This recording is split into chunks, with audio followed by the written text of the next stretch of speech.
গণ অধিকার পরিষদের নেতা জনাব বাদল মেম্বারের স্মরণসভা গলাচিপা উপজেলার পাতাবুনিয়া বাজারে সন্ধ্যার পর অনুষ্ঠিত হয়েছে।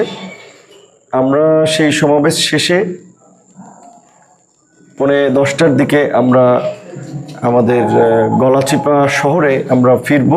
সেই মুহূর্তে আমরা জানতে পারি যে এই গলাচিপা দশমিনা থেকে বিএনপির মনোনয়ন প্রত্যাশী নেতা জনাব হাসান মামুনের অনুসারীরা রাস্তায় গাছ ফেলে রামদা হাতে, হকিস্টিক হাতে, ইট, আপনার গুলতি এগুলো নিয়ে তারা আপনার রাস্তায় অবস্থান নিয়েছে যে আমাদের নেতাকর্মীদের উপরে হামলা করবে। আমাদের কিছু সাধারণ কর্মীরা পরিস্থিতি দেখার জন্য যাচ্ছিলেন। সেই সময় দুটি মোটরসাইকেল তারা আগুন দিয়ে পুড়িয়ে দেয়, আরও 5-7টি মোটরসাইকেল ভাঙচুর করে, বেশ কয়েকজন নেতাকর্মীকে আহত করে।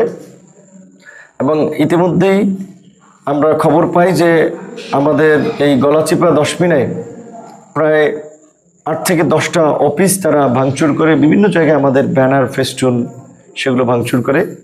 এখানে জনাব হাসান মামুনের সাথে আমার কোনো রাজনৈতিক বা আদর্শিক মিলও নাই, দ্বন্দ্বও নাই, কারণ তিনি বিএনপির কেন্দ্রীয় নেতা, আমি একটা দলের সভাপতি। মিলের জায়গায় এটুকু আছে যে আমরা গণ অধিকার পরিষদ বিএনপির সাথে ফ্যাসিবাদ বিরোধী আন্দোলন করেছি, রাজপথে লড়াই সংগ্রাম করেছি, এখনও বিভিন্ন ইস্যুতে রাষ্ট্র সংস্কার, নির্বাচন, মৌলিক ইস্যুতে আলাপ আলোচনার মধ্যে দিয়ে একসাথে কাজ করার চেষ্টা করি জাতীয় পর্যায়ে থেকেও। সেখানে আঞ্চলিক পর্যায়ে জনাব হাসান মামুনের সাথে আমার ওই ধরনের কোনো রাজনৈতিক সম্পর্ক নাই। বিএনপির একটা বড় রাজনৈতিক দল, হাসান মামুন রাজনীতি করতে চাইলে, প্রোগ্রাম করতে চাইলে তার নেতাকর্মীদের নিয়ে করবেন।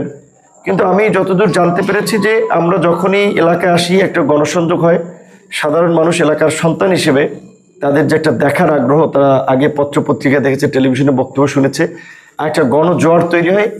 এইটা দেখে মূলত তারা আসলে এই ঈর্ষান্বিত হয়ে এই আমাদের নেতাকর্মীদেরকে হুমকি দেওয়া, বিভিন্ন জায়গায় হামলা করা, এই কাজগুলো করছেন।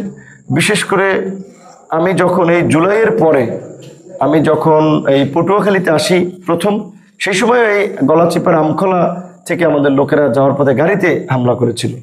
এবং গত রোজার ঈদেও দশমিনার আলীপুরাতে আমাদের নেতাকর্মীদের খেলায় তারা সেই স্টেজ বেস্টেজ ভাঙচুর করে, এইবার ঈদের আগে এবং আসার পরে আমাদের কয়েকজন নেতাকর্মীকে মারধর করে। এবং আজকে দুপুরবেলা আমাদের নেতা কর্মী সহ আমরা যখন এই গণসংযোগে আসতেছিলাম গলাচিপাতে, তারা সেখানে একটি হামলা করতে চেয়েছিল, আমাদের লোকসংখ্যা বেশি থেকে পারে নাই। তো এখন একটা ঠুনকো অভিযোগ তুলে যে তারা আজকে এই পরিস্থিতি তৈরি করলো।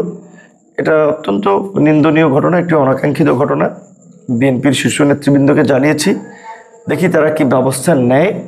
আর এখন তো রাত্র 12টা 52 বাজে, আমরা 10:45 থেকেই এখানে অবরুদ্ধ আছি। আমাদের এখানেও আমাদের 500-700 নেতাকর্মী সহ এলাকাবাসী 1-1,500 লোক জড়ো হয়ে গেছে। আমরা চাইলে তাদেরকে প্রতিহত করে মোকাবেলা করে সামনে এগিয়ে যেতে পারি, কিন্তু এলাকায় একটা অনাকাঙ্ক্ষিত পরিস্থিতি, উত্তপ্ত পরিস্থিতি তৈরি হোক, সেটা আমরা চাইনি। যেই কারণে আমরা প্রশাসনকে সহযোগিতা করার জন্য আহ্বান জানিয়েছি। ইতিমধ্যেই পুলিশ এসেছে, সেনাবাহিনী এসেছে, তারা দেখছে পরিস্থিতি কিভাবে কি করা যায়।